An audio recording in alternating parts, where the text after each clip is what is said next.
Alarm blares. The sound of tearing metal and shrieking alarms fills the air. Heavy, panicked breathing.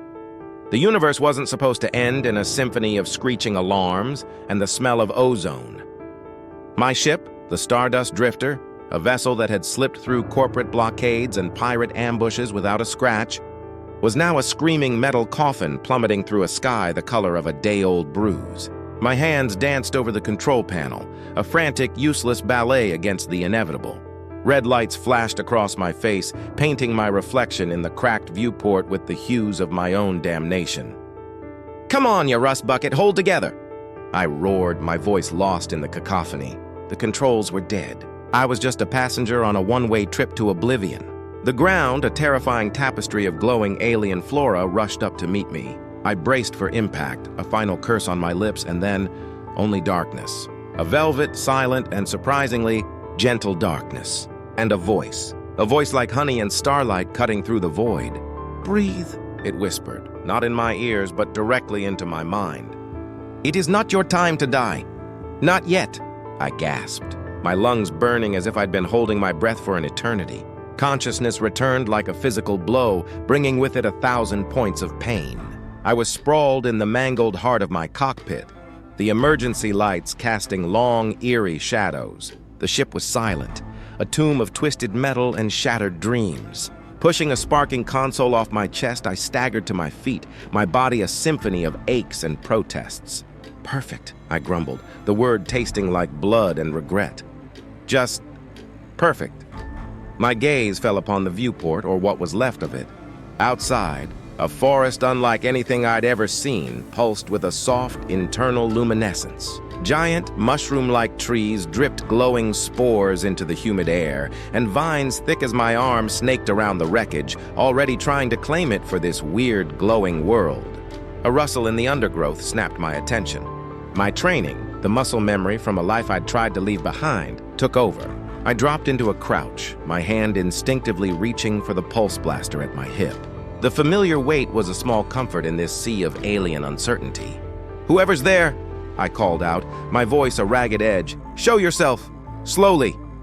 From the shimmering foliage, a figure emerged, and my breath caught in my throat. It was a woman.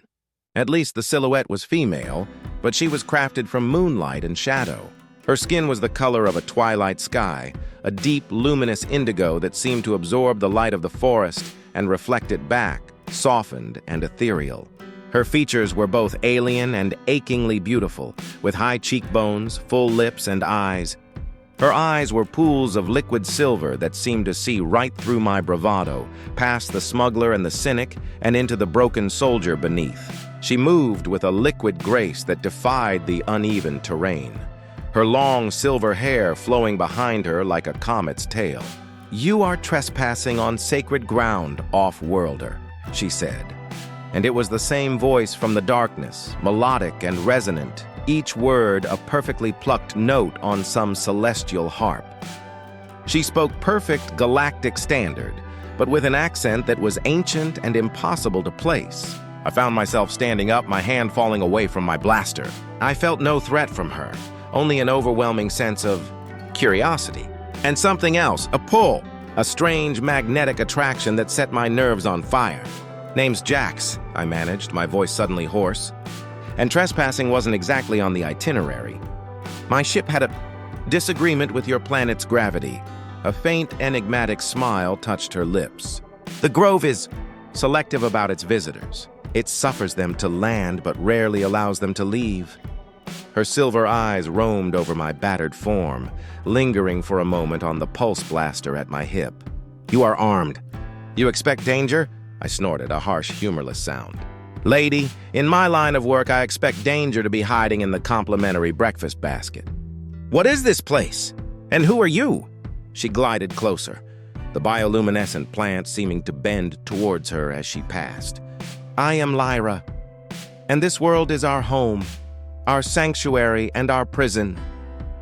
Before I could unpack that cryptic statement, more figures emerged from the glowing forest. All of them were women, all with the same captivating indigo skin and otherworldly beauty, though none possessed the same commanding presence as Lyra. They surrounded the wreckage, their silver eyes wide with a mixture of fear and something else. Something that looked unnervingly like hunger. I took a step back, my hand once again finding the grip of my weapon. "Okay, I'm getting a distinct last man at the bachelorette party vibe here," I said, trying to keep my tone light. "Where are all the, fellas?" Lyra's serene expression clouded over, a shadow passing through her silver eyes.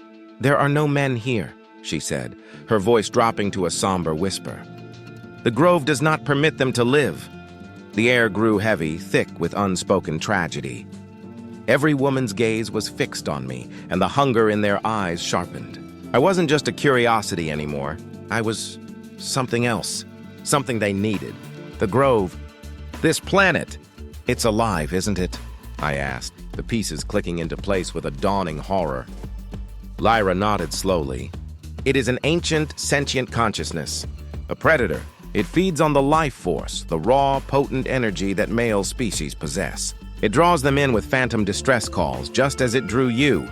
Then it consumes them, slowly, driving them mad with whispers and phantoms before draining them to dust."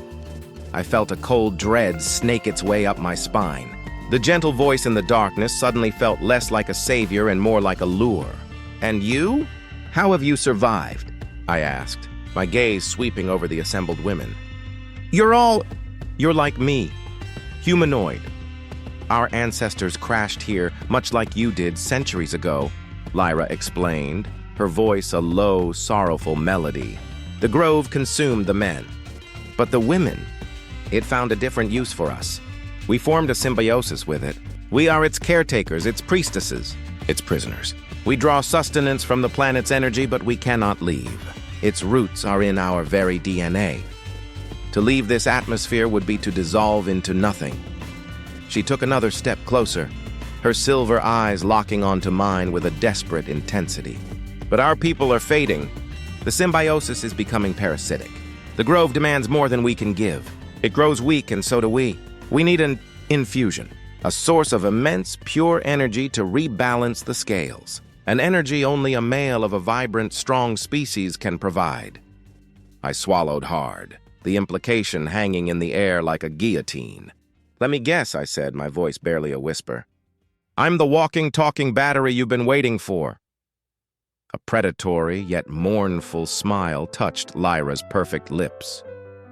"You have no idea," she purred, the sound sending a shiver down my spine that had nothing to do with fear and everything to do with a terrifying primal attraction.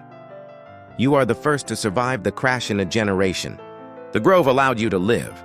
It is curious. It senses something different in you, something powerful." The other women began to close in, their movements slow, hypnotic, like a pack of graceful predators sizing up their prey. I could feel a strange energy emanating from them, a palpable wave of need that made the air hum. It was intoxicating and terrifying in equal measure. "Look, I'm flattered, really," I said, raising my hands in a placating gesture, my mind racing for an escape route. "But I'm not really the sacrificial lamb type. I'm more of the fix my ship and get the hell out of Dodge type." Lyra's expression softened, but the desperation in her eyes remained. "We would not force you, Jax. That is not our way. And it would be useless. The grove would reject a forced offering. The energy must be given, willingly." She let that last word hang in the air, a silken promise and a chilling threat all at once. My head was spinning. A sentient, man-eating planet. A race of beautiful, symbiotic prisoners who needed my essence to survive. This was so far beyond any mission parameter I'd ever encountered. "What if I say no?" I asked, my voice tight.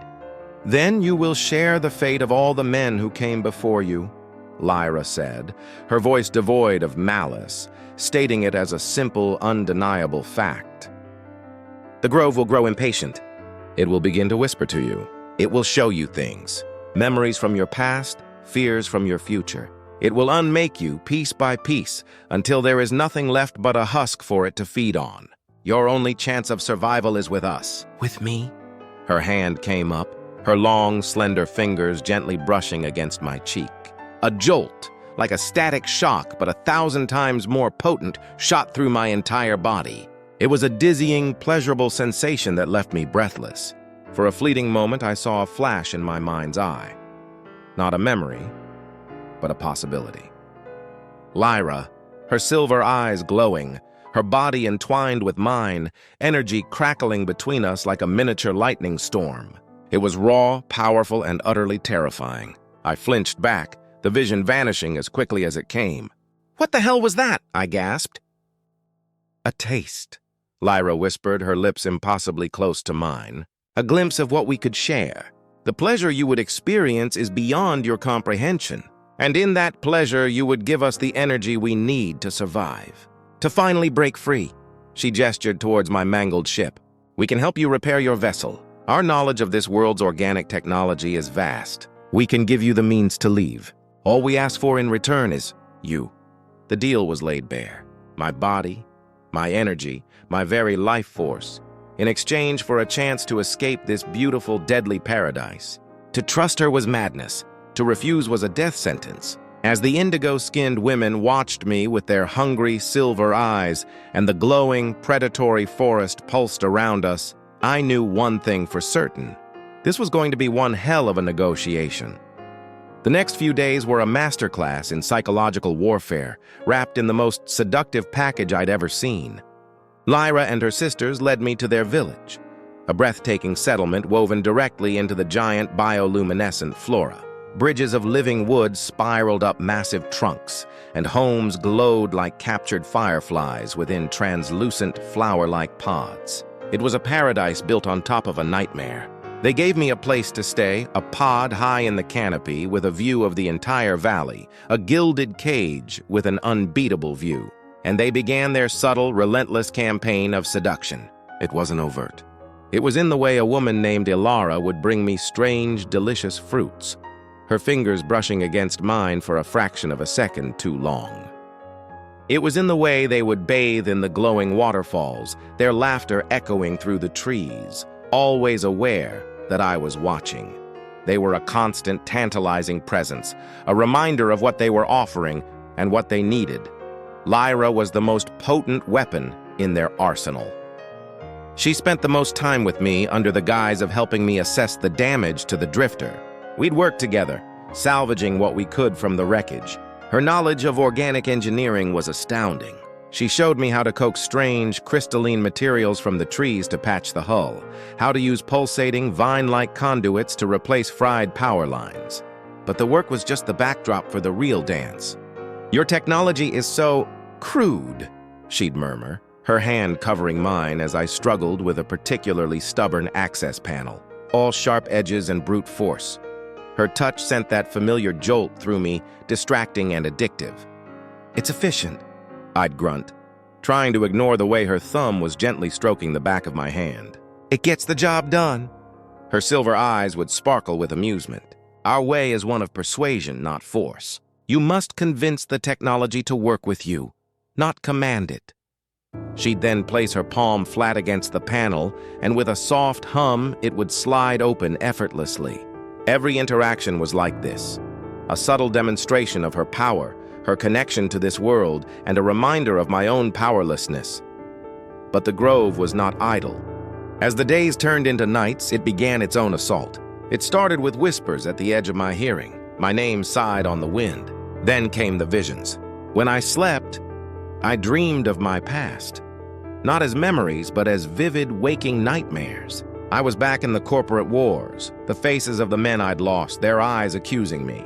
I'd wake up in a cold sweat, my heart hammering against my ribs, the phantom smell of blood and cordite in the air. Lyra would often be there, sitting silently in the corner of my pod, as if she knew. "The grove is testing your mind," she'd say, her voice a soothing balm on my frayed nerves. "It is searching for your breaking point." She'd offer me a drink, a cool, herbal liquid that calmed the frantic beating of my heart and dulled the edges of the nightmares. But I knew it was a temporary reprieve. The planet was trying to crack me open, to soften me up for the feast. One evening, the psychological attack became terrifyingly real. I was walking back to my pod along one of the high bridges when the world shimmered. The glowing forest dissolved, and I was standing in the ruins of a settlement on Cygnus X-1, the site of my last disastrous mission as a Black Ops soldier. I saw her, Anya, my commanding officer, the woman I had loved and failed to save. She stood before me, her face pale and blood-streaked, just as she had been in her last moments. "You left me, Jax," she whispered, her voice full of ghostly echoes. "You ran, just like you always do." My heart seized. "Anya, I couldn't..." She took a step closer and the ground beneath her feet cracked and withered. "You can't save anyone. You couldn't save me. And you can't save them." She gestured to the empty air. But I knew she meant Lyra and her people. "You will fail. You will be consumed. And you will deserve it."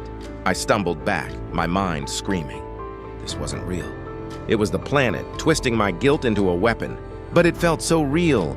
Her pain, her accusation, it was a poison I'd been carrying for years. "She's not real, Jax." Lyra's voice cut through the hallucination like a blade. The ruined settlement flickered, and I saw her running towards me across the bridge. She grabbed my shoulders, her grip firm, forcing me to look at her. "Breathe! Look at me! It's an illusion!" I stared into her silver eyes, trying to anchor myself to her reality. The phantom of Anya was still whispering behind her, her words like acid. "Don't listen to it," Lyra commanded, her voice fierce. "It feeds on your fear, on your pain. Starve it." She pulled me closer, her body a warm, solid presence against mine. She pressed her forehead to mine, and I felt a wave of calm, a cool silence, push back against the psychic noise. The vision of Anya flickered and dissolved, leaving only the soft glow of the forest and the sound of my own ragged breathing. I was trembling, the phantom pain of my past still clinging to me like a shroud. Lyra didn't let go. She held me there, her arms a surprising source of strength. "It will only get worse," she whispered, her breath warm against my skin. "The longer you resist, the harder it will fight to break you. It knows your weaknesses now." I pulled back, the vulnerability I felt turning into anger. "And you're just using that to your advantage, aren't you?" I snarled.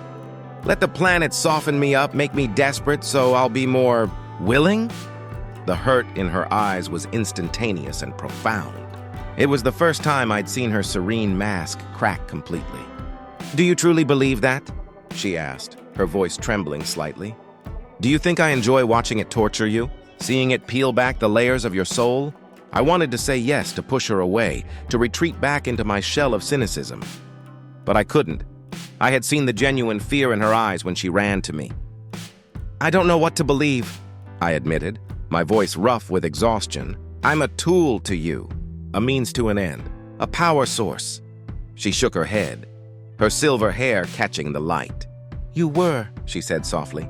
"When you were just a signal from the sky, a desperate hope. Yes, you were an instrument for our survival. But you are not a tool anymore, Jax. You are a man, a stubborn, infuriating, and impossibly brave man. And She hesitated, her gaze dropping for a moment. "I do not wish to see you broken." In that moment, standing high above the glowing forest, the chasm between us seemed to shrink. The predator and prey, the seductress and the target, the lines blurred. I saw not just a beautiful alien trying to manipulate me, but a leader carrying the weight of her people's survival, forced to make impossible choices. And she, I think, saw more than just a power source. She saw the haunted soldier I tried so hard to hide. She stepped closer again, the air between us crackling with a different kind of energy now. It wasn't just need and desperation. It was something more complex, more dangerous. She raised her hand, not to my face, but to the center of my chest, her palm hovering just over my heart. "Your energy. It's not just potent," she murmured, her eyes closing as if she could feel it. "It's full of passion and pain, a storm of light and shadow. It is beautiful." Without thinking, I covered her hand with mine, pressing it against my chest.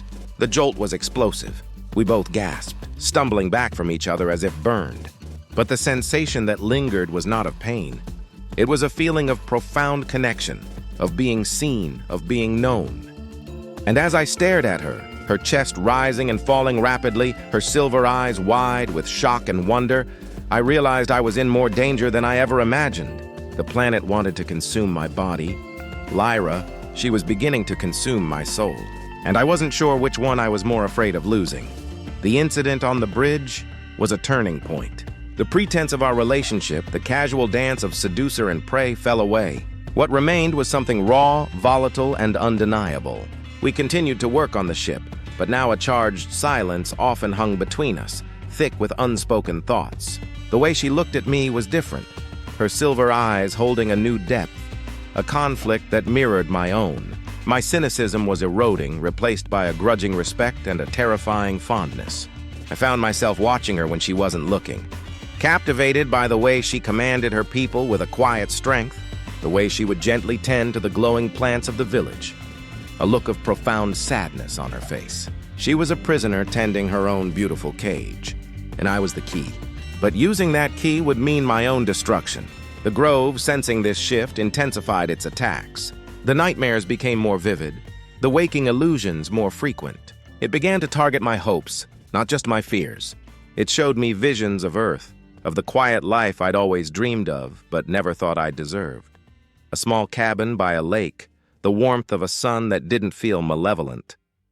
It offered me a ghost of a life I could never have, a temptation designed to make my current reality unbearable.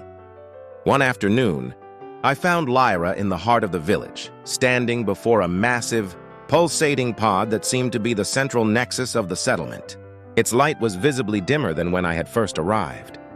Her hand was pressed against its translucent surface, her expression grim. "It's fading," I said, stating the obvious. She didn't turn. "The Grove is focusing its energy on breaking you," she replied, her voice heavy. "It neglects the symbiosis. It's like a starving man ignoring the bread in his hand to chase a feast he cannot yet have. We are all growing weaker." Her shoulders slumped, and for the first time, I saw not a leader, but a woman on the verge of despair. "How long?" I asked. She finally turned to face me, and the exhaustion on her features was heartbreaking. "Weeks, perhaps a month. Then the light of our people will be extinguished for good." I stepped closer, my heart aching for her people, for this impossible situation. "There has to be another way," I insisted. "My ship, the power core, is intact. It's a microfusion reactor. It could power this whole village for a century." A flicker of something, was it hope, flashed in her eyes before being extinguished. "We have tried," she said, shaking her head. "Our ancestors tried with their own technology. The Grove is a biological entity. It rejects inorganic power. It's like trying to feed a man a meal of stones. The energy must be organic. It must be alive." She looked at me, her meaning clear. The silence stretched, filled only by the weak pulsing of the dying heart pod. I had to know. I had to understand what she was truly asking of me. "Show me," I said, my voice quiet but firm. "Show me what it is you want me to do. No more seduction, no more games. Show me the ritual." A shiver went through her. "Jax, you don't understand. To see it, it may break you in a way the Grove cannot." "I'm already broken," I replied, my voice harder than I intended. "Show me." She hesitated, then gave a single, solemn nod. She led me away from the village, deep into the glowing forest to a place I had not seen before. It was a small, circular clearing, dominated by a single ancient tree that looked more like a cathedral of woven wood and light. At its base was a crystalline altar, humming with a faint residual power. "This is the heart of the Grove," she whispered, her voice full of reverence and fear. "The place where the offering is made." She began to explain the process, and the clinical, detached way she spoke made it all the more horrifying. The offering would lie on the altar. The priestesses, her sisters, would surround him, their bodies acting as conduits. Lyra herself, as the leader, would be the final link, the one to initiate the transfer. She would have to connect with me, intimately, in every sense of the word. It was a sacred act of procreation, but instead of creating a new life, it would transfer the entirety of mine. My consciousness, my memories, my life force would be drawn out through her and channeled into the heart of the Grove, a torrent of pure energy that would rejuvenate the planet and, in doing so, save her people. "And what happens to me?" I asked, my throat dry. "To my body? It becomes an empty vessel," she said, unable to meet my eyes. "A husk. It will be absorbed into the Grove, becoming part of the whole. So I die." Your consciousness would persist, she stammered. For a time, you would be one with the planet. You would see the universe through its eyes, feel the turning of worlds. But you, the man known as Jax, would be gone. I stared at the altar, a cold, profound dread washing over me. This was so much worse than a simple death. It was the complete erasure of self. To become a passive observer, a prisoner in a planetary consciousness for all eternity. It was a fate worse than any hell I could have imagined. And you were going to seduce me into this? I asked, my voice dangerously low. You were going to make me desire my own annihilation? Tears welled in her silver eyes, shimmering like starlight as they tracked down her indigo cheeks. It is the only way, she cried, her composure finally shattering. Do you think I wanted this? For centuries, my people have performed this ritual. We choose a leader, the one who must bear the burden of luring the off-worlder, of making him willing.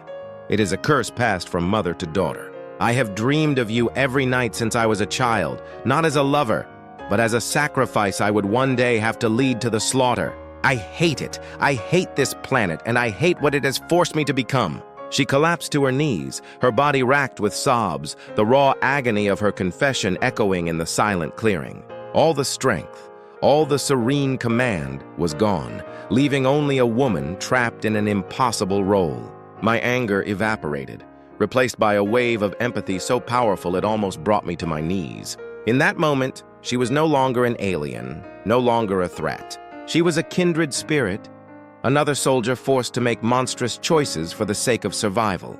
I knelt in front of her, gently tilting her chin up so her tear-filled eyes met mine. Why are you telling me this now? I asked softly. Because I can't do it, she whispered, her voice broken. Not with you. The others, my ancestors, they saw only a sacrifice, a means to an end. But I see you, Jax, and I cannot be your executioner. I would rather my people fade into the light than be the one to extinguish yours. Her words struck me harder than any physical blow. In her confession, in her refusal to sacrifice me, she had made the ultimate sacrifice for herself and her people. She had chosen my life over theirs, and in that moment, something inside me shifted. The jaded smuggler, the cynical soldier who trusted no one, began to die. For years, I had run from connection, from responsibility, from love. I ran from it because I was afraid of failing, of losing someone again. But Lyra wasn't asking for my protection. She was offering me my freedom, at the cost of her own existence, and I found that I couldn't accept it. What if there was another way? I said, my mind racing, latching onto a desperate, insane idea that had been forming in the back of my mind. You said the Grove needs a living organic energy source. You said it rejects technology. But what if you could merge the two? What if you could give it a heart, a new heart? She looked at me, confusion clouding her tear-filled eyes. I don't understand. I stood up, pulling her to her feet. My ship's fusion core.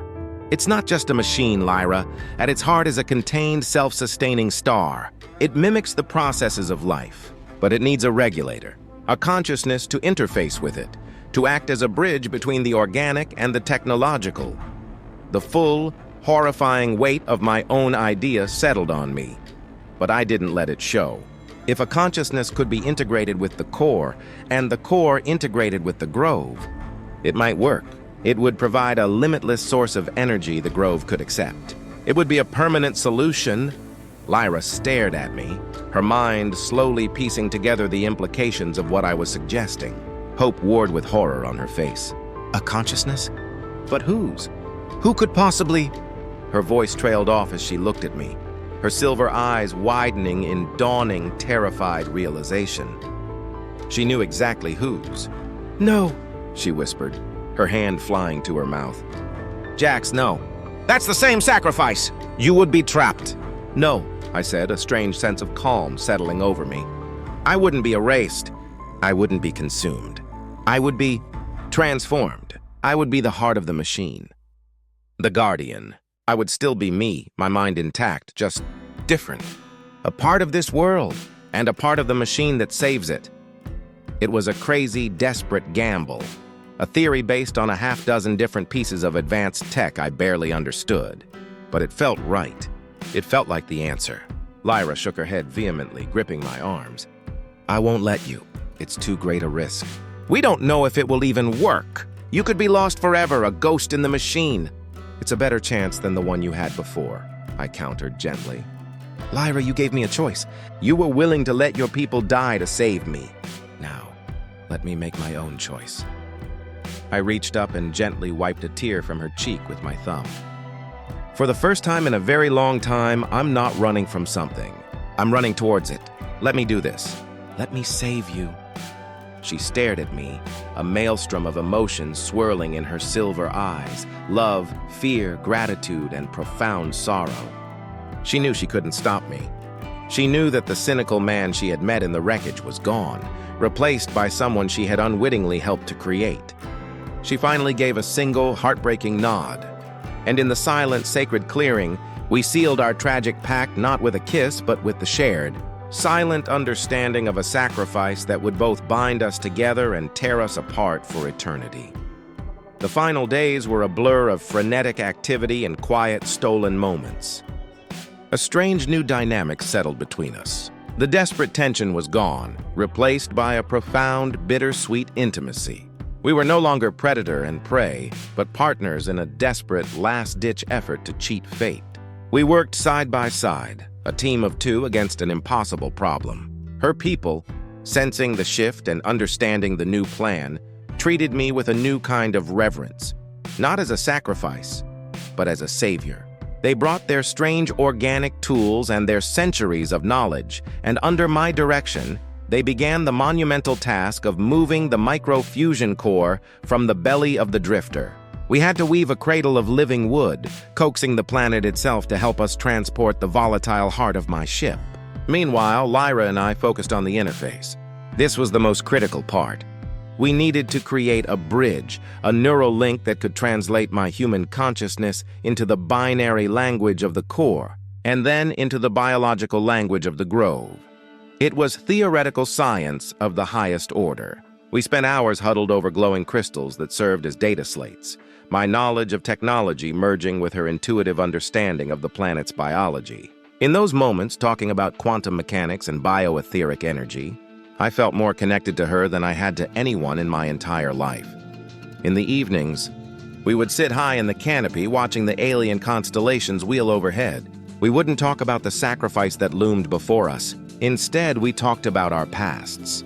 I told her about Earth, about the sting of rain and the taste of real coffee. I told her about Anya, not the ghost the planet had shown me, but the brilliant, fierce woman she had been. I confessed my guilt, the burden I had carried for so long, and she listened without judgment, her presence a silent absolution. She, in turn, told me about her world, about the weight of her leadership, the loneliness of her sacred duty. She described the dreams she'd had of me, the faceless off-worlder, and the dread she felt knowing her life's purpose was to lead him to his doom. I used to pray you would be a monster, she confessed one night, her voice barely a whisper. It would have made it so much easier. I smiled sadly. Sorry to disappoint. I am not disappointed, she said, her silver eyes locking onto mine in the dim light. I am devastated. The night before the transfer, we stood before the fusion core, now resting in its living cradle next to the crystalline altar. It hummed with contained power, a miniature sun waiting to be unleashed. The interface was complete, a crown of silver, vine-like filaments that would attach to my temples, and a series of conduits that snaked from the crown to the core on one side and into the altar on the other. It was a machine of salvation, and my electric chair. It's ready, I said, my voice sounding hollow in the quiet clearing. Lyra reached out and took my hand. Her skin was cool, her grip tight. There is still time to turn back, Jax, she said, her voice pleading. We could still try to fix your ship. You could leave. I turned to face her, lifting her hand and pressing a kiss to her knuckles. And watch this world die from the stars? Watch you fade away? No, I told you. I'm done running. Her eyes filled with tears, the same tears I'd seen when she had confessed everything. But this time, I was the cause of her pain. I never asked for this, she whispered. I never asked for you to be a hero. You didn't have to, I said softly. You just had to be someone worth saving." I pulled her closer, my other hand coming up to cup her face. The air crackled between us, thick with everything we felt and everything we would never have. All the flirtation, the seduction, the manipulation. It had all been a lie built on a desperate truth. But what had grown from it was real. So real it was a physical ache in my chest. "Lyra," I murmured, my voice thick with emotion. She closed her eyes, leaning into my touch. I leaned in and kissed her. It wasn't like the vision I'd had, a crackling storm of energy and lust. It was gentle, desperate, and heartbreakingly final. It was a kiss that tasted of salt from her tears and 1,000 unspoken goodbyes. It was a universe of possibilities collapsing into a single tragic moment. When we finally broke apart, we simply held each other, two souls from different corners of the galaxy, bound by a sacrifice that was as beautiful as it was cruel. "I will not let them forget you," she vowed, her voice muffled against my chest. "Every child born into the light will know the name Jax, the man who became our son." I held her tighter, memorizing the feel of her in my arms, the scent of her skin, the sound of her heartbeat. "Just live, Lyra," I whispered. "Live well." "That's all the thanks I need." The next morning, the entire population of her people gathered in the clearing. They were silent, their silver eyes full of sorrow and gratitude. They formed a circle around the altar, a silent honor guard. Lyra walked with me to the altar, her hand never leaving mine. She was dressed in ceremonial robes of white and silver, a priestess leading the ultimate sacrifice. But her eyes were not the eyes of a priestess. They were the eyes of a woman watching the man she loved walk to his doom. I lay down on the cold, crystalline surface of the altar. It felt strangely comfortable, as if the planet itself was accepting me. Lyra stood over me, holding the neural interface crown. Her hands were trembling. "I'm scared," she admitted, her voice so soft only I could hear. "Me too," I said, offering her a weak smile. "Just means we're sane." She took a deep, shuddering breath and then lowered the crown onto my head. The filaments felt like cool water against my temples. As she connected the final conduit, a low hum filled the air. The fusion core began to glow brighter, its energy responding to the link. "Once I begin, there is no going back," she said, her voice formal now, the priestess taking over. "Your consciousness will be transferred. The process is irreversible." I looked up at her beautiful, tragic face, and felt a profound sense of peace. My life had been a series of chaotic, selfish acts. But my death would be an act of creation. Do it. She placed her hands on my chest, right over my heart. The other priestesses around the circle did the same, placing their hands on each other's shoulders, forming a living chain. "We thank you, Jax of Earth," Lyra said, her voice ringing with power, tears streaming freely down her face. "For your gift, for our future." She closed her eyes and began to chant in her ancient language. I felt a strange tingling sensation start in my chest under her hands. The hum of the core grew louder, synchronizing with the chant. A brilliant white light erupted from the altar, engulfing me. I felt a pulling sensation, not physical but psychic. My memories, my feelings, my very essence being drawn out of my body. I saw my entire life flash before my eyes, not as a chaotic mess, but as a single, coherent thread leading to this exact moment. And then I was outside of myself. I could see my own body lying on the altar, bathed in light. I could see Lyra, her face a mask of pained concentration. I was everywhere and nowhere. My consciousness flowed down the conduits, a river of pure thought. One branch flowed into the fusion core. I felt myself merge with the machine, my thoughts becoming processing power, my will becoming the regulating force for a star. I understood its mechanics, its power, its infinite potential. The other branch of my consciousness flowed into the grove. I felt the planet's ancient alien mind. It was vast, lonely, and ravenous. But as my energy poured into it, I felt its hunger being sated. The pain, the desperation, the predatory instinct. It was all being replaced by the warm, steady, limitless energy of the core, filtered and regulated through my own consciousness. The symbiosis was healed. I had become the bridge. The light faded. I could feel my new form, a being of pure energy with 3 anchor points: the core, the grove, and the body I had left behind. From the planet's perspective, I could see the women. Their skin was glowing with a new, vibrant light. The central pod in their village pulsed with a healthy, powerful rhythm. They were saved. They were free. Lyra fell to her knees beside the altar, exhausted. She reached out and touched the cheek of the empty body I had left behind. I had no voice to speak to her, but I could reach out. I focused my will, drawing on the energy of the grove. A single glowing flower, one I had never seen before, bloomed from the living wood of the altar, its petals the color of an earth sunrise. It unfurled and gently brushed against her hand. She gasped, her eyes widening. She knew I was still there.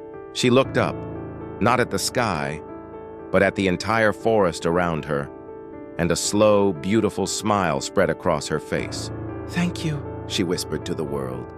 And I, the ghost in the machine, the sun in the soil, I heard her. I couldn't respond, but I could watch. I watched as they repaired the Stardust Drifter, using their newfound energy and knowledge. I watched as Lyra stood before the viewport, ready to lead her people to the stars. She took one last look at the world that had been her prison, now calm and beautiful, her home and my tomb. And as the ship rose into the sky, leaving a trail of fire against the alien dawn, I felt not sadness, but completion. My life had been for this, to give them a future. I was the guardian of the grove, a silent, watchful presence. And as I felt the pulse of 1 billion living things all around me, I knew that even in this strange, eternal prison, I had finally, truly found my peace. Thank you for diving into this corner of the universe with us. If this story sparked your imagination, please give this video a like and subscribe to the channel for more science fiction adventures. We love hearing your thoughts, so leave a comment below and let us know what you thought of Jax's choice. What would you have done? Until next time, keep exploring.